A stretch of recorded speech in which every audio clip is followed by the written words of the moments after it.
अब हम पढ़ेंगे C4 साइकिल। तो सबसे पहले समझते हैं कि C4 साइकिल किन प्लांट्स में होता है।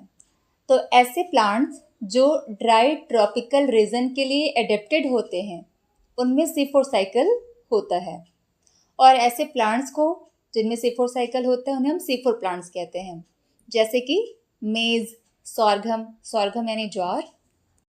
जो C4 प्लांट्स होती हैं ना, इनमें स्पेशल टाइप की लीफ एनाटॉमी पाई जाती है। इन्हें high light intensity, high temperature को टॉलरेट करने में हेल्प करती हैं। तो C4 प्लांट्स की लीफ में स्पेशल टाइप की एनाटॉमी पाई जाती है जिसे बोलते हैं क्रेंच एनाटॉमी।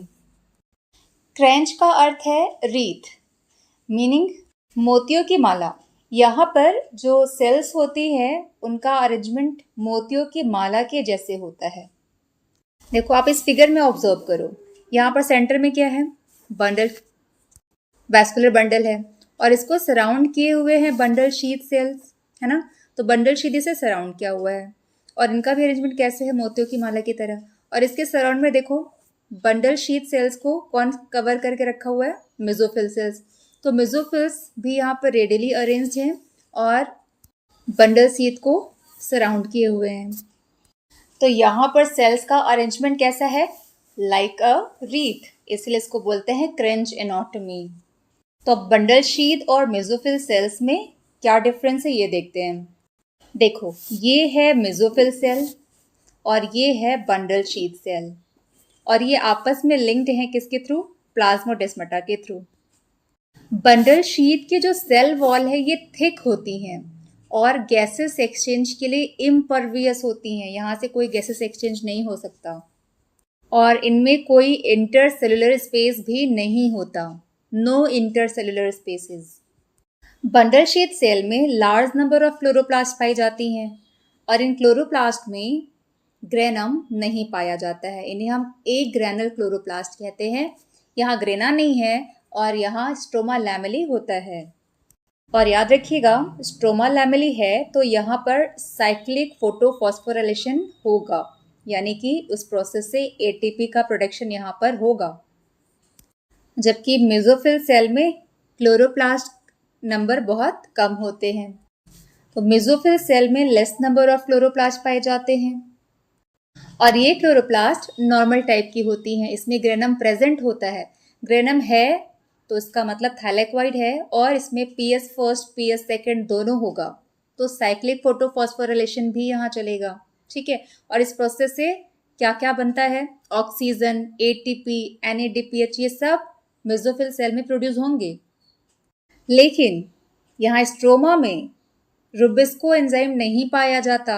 ठीक है, तो रुबिस्को नहीं है तो जो ऑक्सीजन बनेगा लाइट रिएक्शन में वो स्टोमेटा के थ्रू बाहर निकल जाएगा। यदि यहाँ रुबिस्को होता तो हाई ऑक्सीजन कॉन्सेंट्रेशन होने पर ये फोटो रेस्पिरेशन करने लग जाता, लेकिन यहाँ पर रुबिस्को है नहीं तो फोटो रेस्पिरेशन यहाँ नहीं होता। ठीक है, और रुबिस्को नहीं होने की वजह से C3 साइकिल भी नहीं होगा मेसोफिल सेल में।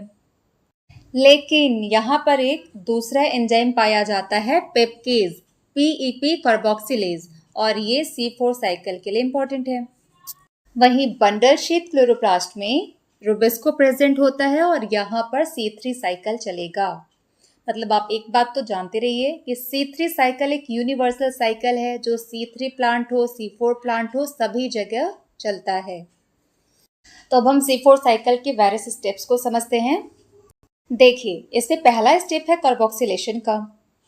इसमें फॉस्फोइनोल पायरुविक एसिड PEP, जो कि CO2 का प्राइमरी एक्सेप्टर है, ये पेप्केज PEP कार्बोक्सिलेज एंजाइम के प्रेजेंस में बनाता है first stable product OAA, oxalo acetic acid, जो कि 4 कार्बन कंटेनिंग कंपाउंड है, और इसीलिए इस साइकिल को बोलते हैं C4 साइकिल। क्यों? क्योंकि यहाँ पे फर्स्ट स्टेबल प्रोडक्ट क्या है?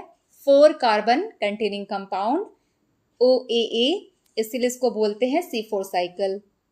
अब ये मेसोफिल सेल में OAA ऑक्सैलोस्टिक एसिड कन्वर्ट हो जाता है मैलिक एसिड में या एस्पार्टिक एसिड में, और इस कन्वर्जन में एक NADPH का खर्च हो जाता है।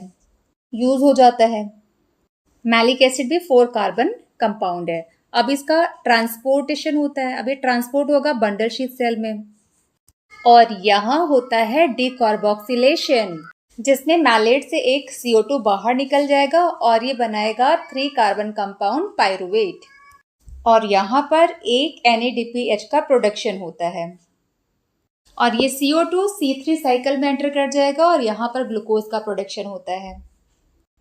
और अब इस पायरुवेट का ट्रांसपोर्टेशन हो जाता है मेसोफिल सेल में और ये रीजनरेशन के प्रोसेस से बनाता है फॉस्फोइनोल पायरुविक एसिड PEP और इस रीजनरेशन स्टेप में 2 ATP खर्च हो जाती है। ये पूरा साइकिल कंप्लीट हो गया। अब आप फिर से देखिए क्या क्या हुआ। पहला स्टेप कौन सा है? कार्बोक्सिलेशन का।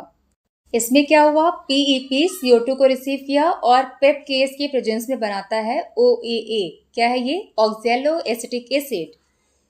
ऑक्जेलोएसिटिक एसिड कन्वर्ट होकर के क्या बनाता है? मैलिक एसिड या एस्पार्टिक एसिड। ये भी 4 कार्बन कंटेनिंग कंपाउंड है।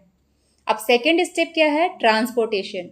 तो ट्रांसपोर्ट हो रहा है तो मैलेट प्लाज्मोडेस्माटा के थ्रू मेसोफिल सेल से बंडल शीट सेल में ट्रांसफर हो गया। थर्ड स्टेप क्या है? डिकार्बोक्सिलेशन का। यहाँ पर CO2 निकला और वो एंटर कर गया C3 साइकिल में, केल्विन साइकिल में, जहाँ ग्लूकोज का प्रोडक्शन होना है और ये मैलेट जो बचा हुआ 3 कार्बन है वो आगे कन्वर्ट होकर क्या बना लेता है? पायरुवेट। और इस स्टेप पे क्या हुआ? यहाँ पर एक NADPH का प्रोडक्शन भी होता है। नेक्स्ट फोर्थ स्टेप क्या है? फर्दर ट्रांसपोर्ट का। अब ये पायरुवेट बंडल शीट से ट्रांसपोर्ट हो गया मेसोफिल सेल में। और लास्ट स्टेप है रीजनरेशन का। इसमें पायरुवेट रीजनरेट करके PEP फॉस्फोइनोल पायरुवेट बनाता है और रीजनरेशन स्टेप में 2 ATP यूज होता है। देखिए तो अब जब एक CO2 इस C4 साइकिल में एंटर किया तो टोटल कितने ATP का खर्च हुआ यहाँ पर? तो आपको याद है कि 3 ATP C3 साइकिल में यूज होते हैं और 2 ATP यहाँ पर रीजनरेशन प्रोसेस में यहाँ 2 ATP यूज हो जाते हैं।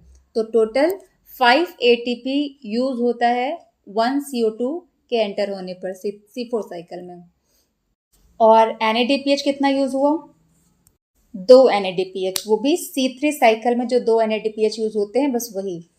क्योंकि यहाँ देखो जो कन्वर्जन हुआ OA से मैलिक एसिड में, तो यहाँ पर एक NADPH यूज होता है। जब मैलिक एसिड से पायरुवेट बनता है तो यहाँ पर NADPH प्रोड्यूस होता है। तो ये यूज हुआ और प्रोड्यूस हुआ, दोनों क्या हुआ? नलीफाई कर गया ना एक दूसरे को, तो हम इसको काउंट नहीं करेंगे। तो C3 साइकिल के अंदर में जो 2 NADPH यूज होता है वही है। तो क्लियर है कि जब एक CO2 इस साइकिल में जाएगा तो टोटल ATP खर्च हुआ है 5 और NADPH 2। तो ग्लूकोज प्रोडक्शन के लिए ये साइकिल कितनी बार चलाना होगा? 6 टाइम। तो जब हम 6 CO2 को साइकिल में भेजेंगे तो टोटल ATP कितना खर्च होगा? 6 × 3, 6 × 5 मतलब 30 ATP और 12 NADPH का प्रोडक्शन 6 × 2 यानी 12 NADPH यहाँ पर यूज होता है। तो आपका लास्ट टॉपिक है factors affecting rate of photosynthesis. तो बहुत सारे फैक्टर्स हैं जो फोटोसिंथेसिस की रेट को अफेक्ट करते हैं। ये इंटरनल भी हो सकते हैं, एक्सटर्नल भी हो सकते हैं। इंटरनल फैक्टर्स जैसे कि लीफ का ओरिएंटेशन कैसा है, लीफ का एज कितना है, नंबर ऑफ लीफ कितने हैं, किसी लीफ में क्लोरोप्लास्ट का नंबर कितना है, क्लोरोप्लास्ट का ओरिएंटेशन कैसा है, उसमें क्लोरोफिल का अमाउंट कितना है, या इंटरनल CO2 कॉन्सेंट्रेशन कितना है। ये सारे इंटरनल फैक्टर्स हैं जिस पर फोटोसिंथेसिस डिपेंड करता है। वहीं कुछ एक्सटर्नल फैक्टर्स भी हैं जैसे कि availability of sunlight, temperature, CO2 concentration and water. ये सारे factors simultaneously rate of photosynthesis को अफेक्ट करते हैं। इन सारे फैक्टर्स में जिस फैक्टर का वैल्यू मिनिमम होता है उसी से डिटरमाइन होगा कि रेट ऑफ फोटोसिंथेसिस कितना होगा। जैसे कि सपोज कीजिए लाइट, CO2 और वाटर, ये सब अपने ऑप्टिमम लेवल पर होंगे, ऑप्टिमम वैल्यू पर होंगे तो रेट ऑफ फोटोसिंथेसिस अच्छे से होगा। और सपोज सबका ऑप्टिमम वैल्यू 10 है, 10 की रिक्वायरमेंट है, तो मान लीजिए लाइट 10 है कॉन्सेंट्रेशन में, CO2 कॉन्सेंट्रेशन 10 है, लेकिन वाटर का कॉन्सेंट्रेशन 6 है। तो यहाँ पर फोटोसिंथेसिस किसके ऊपर डिपेंड करता है? वाटर पर डिपेंड करेगा, क्योंकि वाटर यहाँ पर लिमिटिंग हो गया। हम कितनी भी लाइट बढ़ा दे, कितना भी CO2 बढ़ा दे, लेकिन वाटर तो लिमिटेड है। तो फोटोसिंथेसिस को लिमिट कौन कर रहा है? वाटर। तो water is become limiting factor here. दूसरा केस लेते हैं, लाइट 10 है, CO2 5 है और वाटर 10 है। तो अब इस केस में लिमिटिंग फैक्टर कौन हो गया? CO2, क्योंकि यहाँ पर ये कितना हो गया? 5। तो हम कितना भी लाइट और वाटर को बढ़ा दे, लेकिन CO2 तो कम ही मिल रहा है ना। तो जो फैक्टर मिनिमम वैल्यू में होगा वही रेट ऑफ फोटोसिंथेसिस को डिसाइड करेगा। तो अब हम एक एक करके इन सारे फैक्टर्स को स्टडी कर लेते हैं। तो फर्स्ट हम पढ़ेंगे लाइट। तो लाइट की क्वालिटी, लाइट का ड्यूरेशन, लाइट की इंटेंसिटी, इन सब पर फोटोसिंथेसिस डिपेंड करता है। क्वालिटी की बात करें तो आपको पता है रेड एंड ब्लू वेवलेंथ की लाइट पर ही मैक्सिमम फोटोसिंथेसिस होता है।